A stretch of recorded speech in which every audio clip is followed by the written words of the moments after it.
Heidi ho neighbors, Radio Goji here. And I'm Soylent Greg. And welcome to this week's episode of the Squeeze the World video podcast. Where we talk about video games. And other video stuff sometimes. Games. I and guess. Other stuff. Mostly video games, though. Been a hectic week. Yep. Today is Thursday, October the 18th. This will be going up on Saturday the 20th. Mm-hmm. And per usual. As we try to do. I mean, there wasn't anything last week, but... Yeah. Well, not much we could do about that. Because of weather and stuff. Yeah, fucking weather. So, we're here on the East Coast where it's hurricane season. Yay! And, yeah.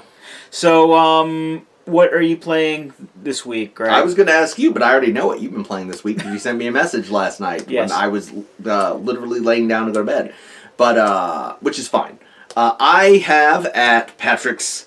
after Patrick's hyperbolic praise, I went out and bought Dragon Quest XI, and it is indeed fucking awesome. I'm about 4 hours into it. I just got to the town where everybody talks in haikus.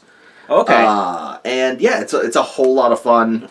It has made me realize how ungodly terrible so many video games are, because the pacing is just so perfect. It's so pretty.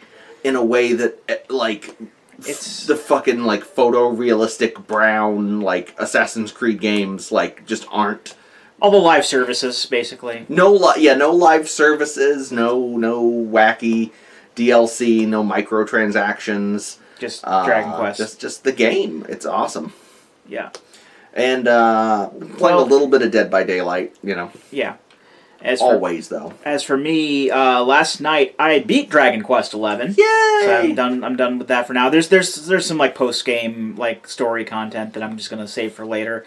Also earlier today I completed my more recent playthrough of Undertale on the Switch. Nice. So I just I just kind of got like the neutral ending. I'm like I'm just gonna fair stop for now and just move on to other things. You got the really guilt trippy phone call at the end. Sorta. Did you kill bosses? What bosses did you kill? I didn't kill anyone. Oh, okay, never mind. No, I couldn't bring myself to do anything different. You said neutral, so I thought it was you killed some people and not killed some people. No, you get the neutral ending before you can even get the pacifist ending. Okay. If you I beat Photoshop Flowey is basically it. If you kill some people and don't kill some people, depending on what happens, depending on how many people you killed, you get a real guilt trippy phone call from the underworld at the end. I was made aware that I made a snowman happy. There's a snowman at the beginning of the game that will give you like part of him to take to the end of the earth, and if you keep it in your inventory at the end of the game, there's like an extra line that Sans will tell you at the end. Meanwhile, if you're like me and you consume the snowman piece right in front of the snowman and then talk to the snowman, it asks you if you really just ate the piece of it that it gave you right in front of it and completely freaks out. It's great. It's Undertale, man. I'm going on to this game good. I'm going on to play some other stuff just to get some. I want to get my yearly clear count a bit up. So I started playing Strong Bad's Cool Game for Attractive People. Nice. So I'm going to start playing that for a bit. And I forgot. I don't think I mentioned it because our last podcast was a while ago, but I spent more money on Dead by Daylight. I spent $10. And purchased 2 killers. I got the pig from Saw, who's okay. And most importantly, though, I got Mike Myers from Halloween. And being Mike Myers is so much fun because he's really, of all the killers, he is the one killer in that game who can actually be like legitimately scary. It's great. William Shatner masks will do that for you. That's good stuff. All right. So we got a full roster of news stories to talk about this week. But before that, we want to initiate sort of a new tradition here on Squeeze the World Games because we talk about video games a lot, and we often talk about video games that we say are really good, and you guys should play them. This actually popped into my head a little while back when we were talking about Downwell and how it's sort of us. I said something like it's a Squeeze the World approved game, and I thought. Yes. We should have like an actual Squeeze the World seal of approval for games, and I, what should I call this? And I came up with this game good. The TGG award. TGG. That's the Squeeze the World Gaming seal of approval. This game good. This game good. So the rules for TGG, we're going to inaugurate games into it whenever we feel like it. Mm-hmm. More modern-ish games, more recent-ish games, just because you guys don't want to hear about we both agreed this Super Nintendo game that everybody likes is good.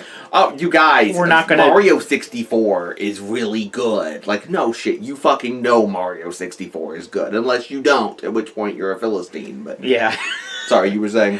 No, you don't want to hear us talk about old games that everyone else gives praise for all the time. We're just gonna do more modern games that we both agree are good that's as the well. other thing. We both have to agree on it. So, obviously games that Greg likes that Patrick doesn't like Dead by Daylight, and games that Patrick likes that Greg doesn't like Gone Home. Okay, just kidding. Won't be included in this game. It's better than Chrono Trigger. Yeah, it's better than Chrono Trigger and Super Mario World. Yeah.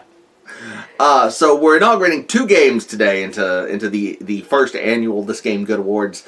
The first one being Dragon Quest XI. Because we really like Dragon Quest XI. You have to. I'm only 4 hours into it, and it's quality. It reminds me of my youth. It's wonderful. It's a delight to play.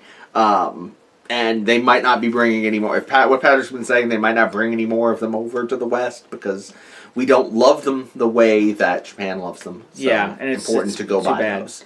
But they're already starting to knock the prices down at Best Buy and shit. Yeah, I actually picked it up for $10 less at Best Buy. It's already $50, so that's never a good sign when it's been out less than a month. So you should all go ahead. Don't worry about the Switch version. Just get the PS4. Get it on PC. Yeah, don't pull a Dark Souls and wait for it to come out on the Switch. Yeah, because it might not happen over here. It might not. The other game that we just mentioned is Downwell. Yes. It's one of the few roguelikes that I actually like to play. It's not that I have anything against roguelikes, but it's just because of the way that the gameplay goes. Sorry. I just feel like I can just really ease myself into it. Mm-hmm. I've been playing it a lot with even just with update videos I'll do with Downwell. It's been the background video in many a Squeeze the World YouTube channel video. Yeah, not as much as Mega Man 3. But yes, that's correct. Also, we have agreed, Patrick and I, that the main character of Downwell, the little gentleman with the gun boots who goes down constantly, his name is Manuel Downwell. Yes. And it's a delightful game, full of roguelike fun. You jump on top of squid and eat them to get more health. Mm-hmm. I have not beaten it. I have gotten you came close. Very close. At the very end, you fight a boss that has 4 different phases, and each phase is based on one of the zones that you fell through, and I made it to the last one, but I do that a lot. I've done that in FTL a couple times. I've gotten to the flagship at the end and gotten destroyed by it, so, it is what it is. Yeah. But yeah, Downwell and Dragon Quest XI, both good games. This game good. These games good. These games good. Go buy these games. Exactly. And Downwell especially is $5.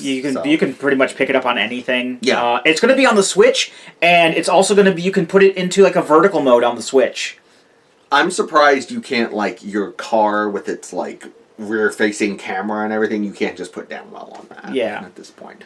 I'm going to get it on the Switch when it comes out on the Switch. Oh hell yeah. That's going to be. I'm getting the flip grip. So I'm going to play with that. That'll be fun. Yes. Fun stuff. Seal of approval. Go buy Downwell on the Switch. It's awesome. And now the news. That was the news. And now the news! This is our patented Squeeze the World Gaming News Roundup. Yay. Up first, with the release of Rockstar's Red Dead Redemption 2 less than a week away, studio co-founder Dan Houser drew criticism by stating that employees were working 100-plus hours a week throughout 2018 to get the long-awaited title just right. The quote set off a flurry of criticism, with developers sharing their own hellish stories of the industry's crunch time, and was only compounded when Rockstar placed a social media ban on its associate for several days following the incident. Can we trust any positive press that comes out of Rockstar staffers' mouths after learning that they work voluntary 14-hour days? Or is it a little bit comforting to know that they respect their employees even less than they do their customers? Is 100 hours a week even legal?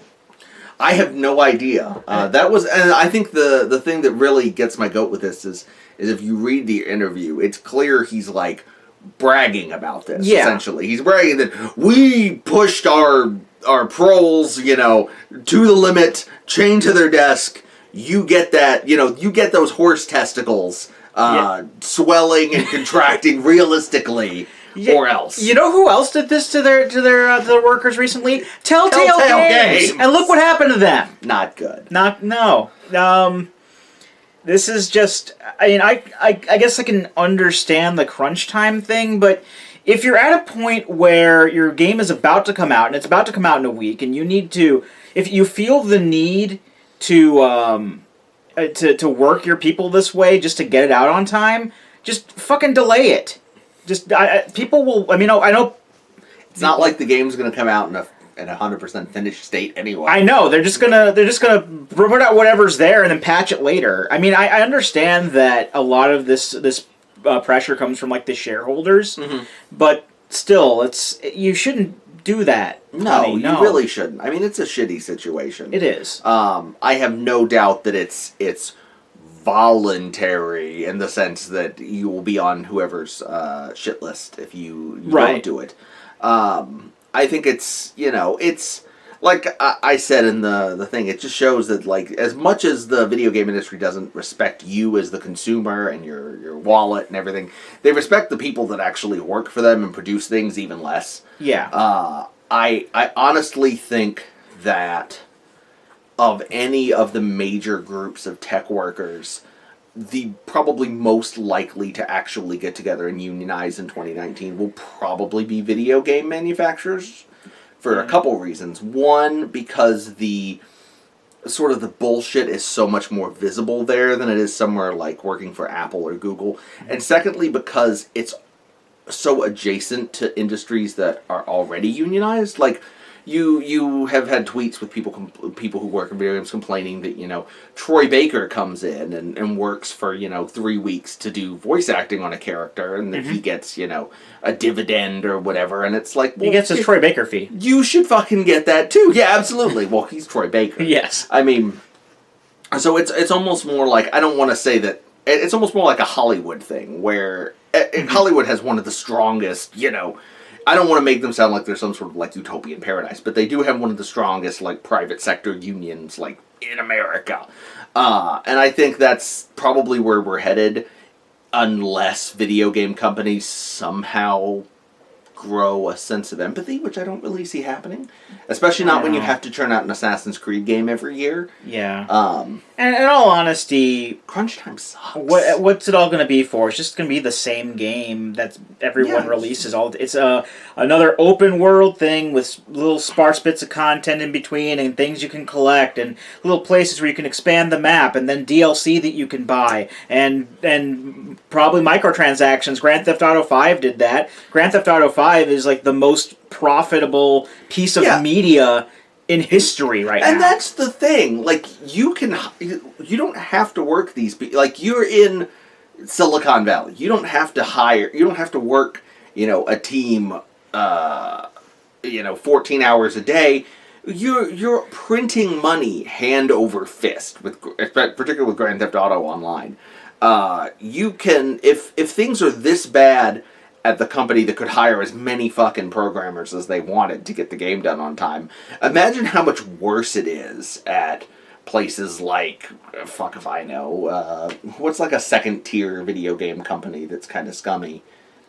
Not Activision. Telltale? Activision has more money than God. Yeah, Telltale. Imagine how much worse it was at fucking Telltale. So, video game employees, get your shit together. Video game executives, fuck you.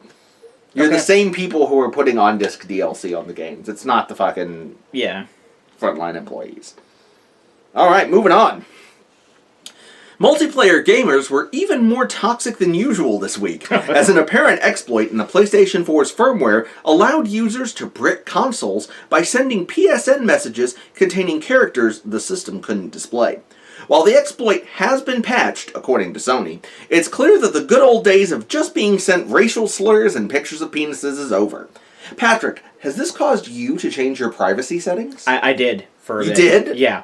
I actually changed it back today when I found out that it was taken care of. But yeah, I did. I don't play multiplayer or anything usually online or with my PS4, but I felt that it would have still been a good idea, just to be better safe than sorry.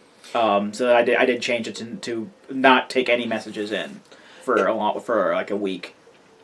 I did not change my privacy settings because my privacy settings were already set. Because, as I've mentioned, I play Dead by Daylight. And I mostly play as Killer. And that game is really salty with regards to people getting upset, people disconnecting, and then sending I saw that. hate messages and things of that nature. So I have already what I call an anti-salt shield. Essentially, no one can message me on PlayStation unless they send me a friend request first. And I also have it set up so that they cannot include any sort of message with their friend request or anything like that. So the only thing somebody who's mad at me playing the video game can do is send me a friend request, which is hilarious in its own way. So I wasn't terribly worried about it. But yeah, it is worrying that such a thing apparently exists and hasn't been patched out that can actually brick an entire console. I think they said it didn't really brick. Like, there was a way that you could actually reverse it if it happened. It's overhyped then. It put it into like I think the way that they worded it was like a crash loop. Ooh, crash loop. And they said that if you go to the PlayStation app, like I have on my phone, and you just delete the message from there, then you can do something else on the system, and then it'll be fine. Huh. So it wasn't really bricking systems, but it's still very concerning that that stuff like this is going on. Because people who play multiplayer games, present company excluded, are horrible people. Yeah. And I'm honestly surprised that I didn't hear more of it in like the DVD community or the Fortnite community or whoever. I did see lots of posts on Reddit's gaming subreddit about the messaging and how people had their consoles bricked. There was a sticky thread on the top of it for a while about how to fix it if it does get bricked. So got blown up a little bit more than it deserved, but yeah, scary, harbinger of things to come. Maybe mass sending of crash messages on Christmas. Maybe possibly. Anonymous. Whoever does that, they're probably going to do that at the same time they put up their annual DDoS attacks. The goddamn Amish. Who knows? Little Amish with computers and shit. Well, they're allowed to use technology. They can only use it when they have to use it. They're not allowed to use it like for fun. So for them, it's righteous to shut down it's so the children in their school districts don't spend all fucking day playing Fortnite. My God, by the way, I have a kid in elementary school. You would not believe how many goddamn Fortnite shirts I see. But anyway, moving on. Number 3. A 25-year-old game developer in Italy is alleging that Square Enix's Switch port of action RPG The World Ends With You is plagiarized from a fan translation he himself wrote for the game. The fan, who goes by Muster, states that the game's dialogue and conversations are 90%, his quote, the same as his, along with several of the game's made-up words having the same replacements in both translations. First Nintendo steals ROMs, now Square Enix steals translations. Is there anything game developers won't do to save a quick buck? And they couldn't do this with Mother 3. You'd think. First of all, I totally buy it. I absolutely believe that they probably just stole a fan translation and tweaked it a little bit. I doubt it's a coincidence. Like, if you've ever looked... Translation is more of an art than a science. Like, if you've ever looked at one of the, like, translations for, like, a classic novel, like Crime and Punishment... if you look at, like, 2 different translations of Crime and Punishment, they're not 90% the same. They're, like, 30% the same. Yeah. So I absolutely believe this guy. in all honesty, like 90% of things that Square Enix produces nowadays are Final Fantasy 15 and just like rushed ports. I mean, The World Ends With You on the Switch. Let's not forget Final Fantasy 15 starter version. That goes under the same umbrella. PlayStation 4. Same umbrella. The thing is, like, the World Ends With You is already just like the mobile port on the Switch already. Is it? Yeah, from what I understand, it is. And so that wouldn't surprise me if they just like found a fan translation, say, "Oh, look at all this work that's already done for us. Changed a few things. We own the game, so we can just do this." How are they going to prove it? And I think it strengthens it a lot that Kotaku interviewed this kid, and he's not. According to him at least, he's not looking for any sort of material compensation. Right. He just is like, hey, that's my translation. It would be nice to like be in the credits or something like that, which would be cool. I don't think Square Enix will ever actually acknowledge it. No. And to be fair, I don't think Square Enix themselves, like, personally did this. I think they probably outsourced the translations to different game developers, third-party game developers in different countries, like they usually do with localization, like sending it to Nintendo of America to have it localized for the US, or Mario, or whatever. Yeah. And they probably, were lazy. It's like the IGN plagiarist guy. Oh, yeah, yeah. Yeah, he bad. Yeah, he... This reviewer bad! This game good, this reviewer bad. You have anything else to say there? Not really. Just I was just going to go on another Mother 3 tangent. Yeah, please go. Oh no, I mean it's like Nintendo won't do that with Mother 3, even though there is a fan translation around that the person who did it said that Nintendo can use it, but they won't. No, there's not. Come on, Reggie. There's just not enough demand for one of their flagship titles that has a beloved character in Smash Brothers or anything like that. No, of course not. No. Look, how are they even going to know that it's a sequel to Earthbound? It's not called Earthbound 3, it's called Mother 3. Nobody wants to play a game called Mother. You deal with your mother enough. Anyway. Sorry. Number 4. It's been a 1-2 punch of controversies for Bethesda's multiplayer spin-off Fallout 76 this week, as 2 pieces of bad press hit nearly simultaneously. One worrying and one a bit silly. First, the game's giving players the ability to build and launch their own nuclear warheads has come under fire for glamorizing nuclear holocaust, with noted shitrag Waypoint stating that unless there's a fundamental restructuring of how we understand, build, and consume AAA games, the ability to nuke your friends is a terrible idea. On the heels of that, Bethesda also had the game's first online stress test this previous weekend, and a player who shared a 90-second video of gameplay on YouTube lost not only their beta privileges, but their Xbox Live Gold account until January of 2019, locking them out of the game playing the game entirely. Patrick, wouldn't you say that unless there's a fundamental restructuring of how we understand, build, and consume AAA games, that expecting gamers to abide by a bullshit NDA is a terrible idea? I'm just trying to process half of what you just said there. Just don't even bother. It's Waypoint. AAA. I hate that term. I hate it so much. I think the silly one is the first one, by the way. The NDA is kind of serious. On that one, it sucks. I feel bad for that person. Mm-hmm. They shouldn't be penalized that fucking harshly. I mean, I can understand having the beta privileges taken away if this is something that they want to keep under wraps and they have to I don't know if he had to sign some sort of like a NDA or something like that. I think it's just in because I've done online tests before for like Dark Souls and the first Star Wars Battlefront. Okay. And I think it's just like a big long like terms and conditions thing, and it's in there and you have to scroll to the bottom and accept like you do with everything. You know what it's like. Yeah, like people. You have to read that. You give your rights away, your soul away. Your soul. At the bottom it says Google can take your blood and put it into Sergey Brin's body to keep him alive for another 100 years or whatever. But the banning on Xbox Live, I don't really know if that was just because I don't know if did Bethesda pressure Microsoft into making him do that? It's kind of worrying. Yeah, we don't know the details there. Because it's kind of like the whole thing with the Fortnite fiasco with the PS4.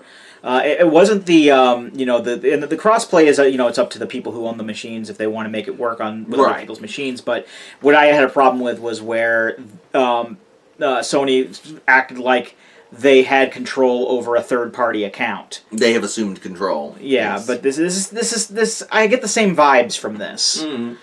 No, the thing with people throwing nukes at each other. Oh yeah, the thing with throwing nukes at each other. Yeah, what about it? I can kind of understand that.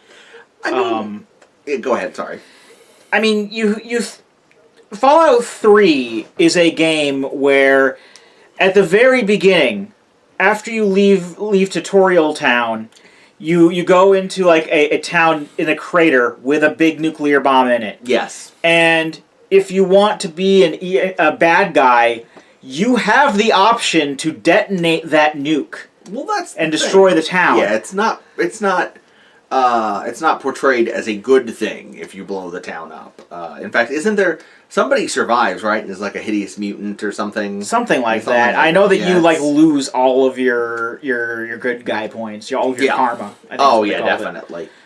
I mean, you should. Yeah. I think it's interesting. I think they have something of a point. Mm-hmm. It's a little bit hypocritical when video games portray, shooting people in the head and leaping on top of turtles, senseless violence. But say, oh, whoa, buddy, throwing a nuclear weapon at somebody else is bad news. I've read a couple of these articles, and I don't feel that any of these people are actually, outraged about this or truly upset about this. Are they just looking for reasons to complain? I think it's to harvest clicks. I was going to talk about this in the previous one that got canceled with that Eurogamer article about Lovecraft, but the articles like that or like this that are basically about injecting controversy into AAA games get way more comments and way more engagement than ordinary news articles. And that's what powers the internet. I'm sure I can tell you right now, without having played it, without having seen any of the pre-stuff, that there is going to be something that happens next week that is found in Red Dead Redemption 2 that causes a big controversy. Not because there is something in there, but because that will get anything that can be blown up into that will get lots and lots and lots of clicks. And that's what they're chasing, essentially. I'm betting $50 on you can shoot Mexicans, that makes you a racist. It's the horse testicles, man. The horse testicles are not realistic enough. Sorry, I keep hammering that one, but remember how they Is that were an mad? actual thing? Remember how they were mad about the first one, about how you could tie a woman to the train tracks? And if it ran her over, you got the achievement that was named after Snidely Whiplash or whatever. I don't recall that. That was horrifying. Oh, what the fuck was the name of the achievement? Dastardly. Oh, it was called Dastardly. It was for tying a woman to the train tracks and having her get run over, and that was a huge deal. And just again, it was nobody actually thinks that is going to cause violence against women. It's the money. They're trying to just invoke that. It's always the money. The only controversy I see here is in the naming of the game, because it's basically doing the Dark Forces effect, where the first game was Red Dead Revolver. Oh yeah, that's right. The second game was Red Dead Redemption. The third game is Red Dead Redemption 2? No, it should be Red Dead Revolver 3. Well, also, it's also a prequel, apparently, so, God only knows how that works. Although, Devil May Cry 3 was a prequel. I was going to say, there's lots of ones that are prequels. Metal Gear Solid 3, that all was the a Metal prequel. Gear Solid games, God only knows what time frame they take part in, but you have anything else you want to say about that one? No. All right. And finally, Sega has partnered with @Games to be the latest company to jump on the retro gaming bandwagon with the Sega Genesis Flashback HD releasing this week.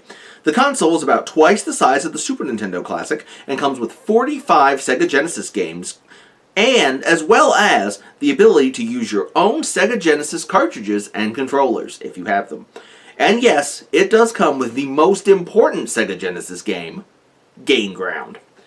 Is this the hot new must-buy present for the holiday season? And when exactly are we going to hit the saturation point on these tiny retro consoles? I doubt that any of those 45 games are going to be Sonic the Hedgehog 3. I think it is, actually. I would have to pull up the list. But it's have my doubts. They never released that anymore. Sonic the Hedgehog game. They say it's because Michael Jackson worked on the soundtrack, and now they don't want them to re-release those. The last time the game was re-released was in like 2010. Oh, wow, okay. Yeah, you're absolutely right. Sonic the Hedgehog and Sonic the Hedgehog 2, along with 3D Blast and a bunch of Sonic Chaos, Sonic Drift, Sonic Triple Trouble. Sonic Chaos? Yeah, apparently. That's for the Game Gear. Apparently there's some Game Gear games in there as well. I forgot to mention that part. In any case, if you own Sonic 3 and Sonic and Knuckles on the cartridges, you can play them on there anyway, so it's fine. Yes, I mean, that part's good, but how many motherfuckers actually have Sega Genesis cartridges still sitting around? I don't think that's a particularly... I have some in my aunt's house somewhere. I don't think that's a particularly attractive part of it to most people. I think in terms of the retro gaming console, I'm pointing over there at my Super Nintendo Classic, which is sitting there under Patrick's TV. That's what I'm doing. I think a lot of it is it's powered by nostalgia. It's powered by cuteness. That's a cute little Super Nintendo that reminds me of the SNES. I feel like, at least personally, anecdotally, the wave with the consoles is starting to break for me. I was stoked for the NES Classic, couldn't find an NES Classic anywhere. Stoked for the Super Nintendo Classic, managed to snag one. Now that there are NES Classics available everywhere, I would have been into it, but I've played the Super Nintendo Classic, and I'm kind of just like, okay, it's cool. I'm not really interested in playing an NES that has the much shorter cables. Right. And I feel like those 8-bit and 16-bit consoles, they have a nostalgia level above and beyond other things because they hold up better. Yeah, and even in Europe, because they have like a Commodore 64 Mini. I think they may have a ZX Spectrum one. I don't remember. I think it's something else. Where's my goddamn Apple II related with Oregon Trail and Number Muncher? Dude, you can get like those portable Oregon Trail machines. Oh yeah, I'm sure. But then we got like the PlayStation one coming out. We got this Genesis / Mega Drive one. There's a possible N64 Classic on the horizon. Who knows? Maybe. I heard that they're maybe making a Game Boy one at some point, but it's like, what else are we gonna need? We're gonna need one for like the TurboGrafx 16, the 3DO, the Atari Jaguar. The Jaguar. I wanted a Jaguar when I was a kid. It was like $30 for the Jaguar at KB Toys on clearance, and I guess they got rid of it before I saved the money up. So that's how I was saved from owning an Atari Jaguar. I was going to get a Virtual Boy at one point. I think, I ended up getting a Tiger Gamecom. Nice. Nice. Not so nice. I liked it when I was younger. I think the bottom line for me is, and I hope that this, I feel like this probably applies to a lot of people. I don't ever see myself being at the point where I look at my TV, like in my living room, where I have everything hooked up, and I have more retro consoles hooked up than actual consoles. Like right now I have the PlayStation 4, the Switch, and the Super Nintendo Classic. Well, not the Super Nintendo Classic because it's right there, but usually the Super Nintendo Classic. Yeah. I can't really see, like, having 3 or 4 retro consoles hooked into my television. Like, it just doesn't hold much appeal to me.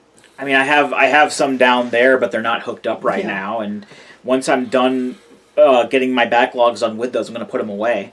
Yeah, I feel like it's a first-to-market thing in a way that something like the software gold rush on the Switch doesn't have, because the consoles take up physical space in your house. They take up HDMI ports in your house. So once you have, I feel like once you have 1 or possibly 2 of these retro consoles, the effect wears off. Yeah, the value in the additional value in having a third one is a lot smaller than the original like boost to have the first one. Right.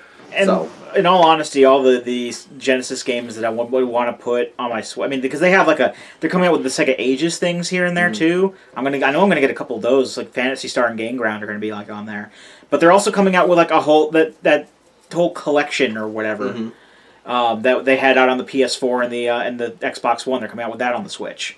I was gonna say honestly, I'd be more interested in having all those games on the Switch than I would in a Sega Genesis at this point. I mean, although it's clear that they're not going to give us the Super Nintendo and NES games on the Switch, which sucks. Well, I mean, you can if you pay for their shitty online service. But get Sega, the NES one. Oh, Sega. I don't know. Sega. I will say this: if you make one of those like the little handheld things that we used to have when we were kids, with like the big like plastic buttons, you make one of those and just put Game Ground on it. I'll pay $10 for it. Star Citizen. It's still not out. Oh. All right, so that was the news. All right, so for our not really long thing, because we've already eaten up a lot of your time here. We're about the same time, and some of this is going to cut out anyway. We don't have a lot of stuff. We don't have like a long feature or anything. I just wanted to do. We're kind of overdue on actually doing this. We should have done it a couple of weeks ago, but introducing a featurette for this holiday season that I am calling Pony and Poison. Essentially, what it is there's a number of games that are coming out in 2018 and over the holiday season. We each are going to pick one game to be our pony. That pony is going to ride into the sales charts. It's going to ride right across the finish line into good reviews. It's going to be awesome. That's what we're betting on. The second game is our Poison. This game is going to get shittier reviews than expected, sell worse than expected, potentially bomb. And then after Holiday 2018, we look back and see how the Pony and the Poison did and how close we were in our guesses. My guesses are going to be way off. Probably. Mine probably too. Who do you want to go first? You want me to go first or you? You go ahead and go first. You prepared for this longer than I have. Well, it was my idea. Yeah. So my pony is pretty not jump on it, let's do it, up, ow, up. Do you remember that song? Pony by Ginuwine with the burping hook? Up, ow, up. I'm going to put it... Oh, okay. I'm going to put it over the ending of our episode. No, you're not. Pony. It's going to be... That's the episode title. Squeeze the World Gaming Podcast, Pony by Ginuwine. So my pony is not terribly controversial. It's Smash Brothers. It's Smash Brothers Ultimate. People are chomping at the bit for Smash Brothers. It has an excellent pedigree. The Switch is hot as the surface of the goddamn sun right now. I think it'll move lots of units. Even though I'm sure there's going to be a contingent of fanboys who have problems with it for one reason or another. Not Melee. I'm sure, there's always people like that. There's the people with There already are people like that. But it's going to do massive. It's going to do gangbusters. And my Poison, also not terribly controversial, although the game itself has been controversial. I'm going with Battlefield 5, Battlefield V. For a couple of reasons. One, it's been rocked by a number of controversies with regards to some elements that have been added in the World War II setting that are seen, I have to tiptoe around all this shit, seen as pandering to certain demographics. Also, the response to all of that was essentially, if you don't like it, don't buy the game, which is possibly the worst thing that you could say, because every goddamn chud on Earth is going to be like, well, if you told me not to buy the game. The other big reason, I think, is that it doesn't have a Battle Royale mode. It sort of got beat to the punch with Black Ops 4, which came out just last week. Mm-hmm. And sort of the centerpiece of the Black Ops campaign is the new Blackout mode, which is its Battle Royale, parachute into a zone and fight it out. 100 people, shrinking zone. It's PUBG, but not... PUBG without being horribly broken and glitchy and buggy the way PUBG is. So Fortnite. But less cartoony. and a little bit slower, and without building, buildings and shit. But everything I've heard about it, I've looked at it a little bit on Twitch, and it looks excellent. I mean, it looks like something I would probably pick up when it gets a little bit cheaper just to play the Battle Royale mode. So I think with Fortnite sort of being the game of the year in terms of player-based sales, the game that came out first and that apes that is sort of out the gate already and is going to siphon sales away from Battlefield. I don't see Battlefield. I see Battlefield 5's numbers being real disappointing. I could be wrong, and hey, maybe Smash Brothers. Maybe they'll try to add Bowsette as the last-minute Smash Brothers character, and it will backfire horribly, and it'll cause Smash Brothers to be rated adults only, and they won't be able to sell it at Walmart and Target, and it'll crash. But I'm guessing Smash Brothers is going to do good, and Battlefield, not so good. This game, not so good.